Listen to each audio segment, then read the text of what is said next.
Maraming magagawa ang paghuhugas ng kamay. Isa yung napakasimpleng pamamaraan para makaiwas sa infectious diseases tulad ng gastrointestinal infections, respiratory infections tulad ng influenza, common colds at pati itong nagdaang COVID-19.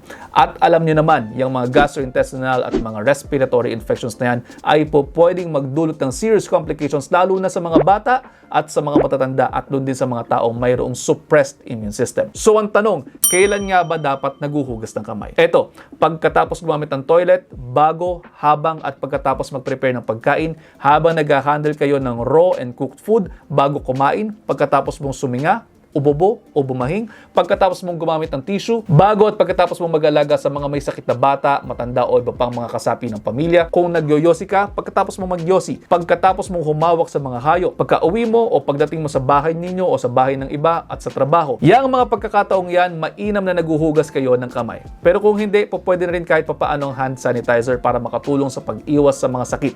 At ayun, almost 1 minute na to. I hope you're all 1 minute wiser. Pakipusuan kung may natutunan. See you next time. Ingat.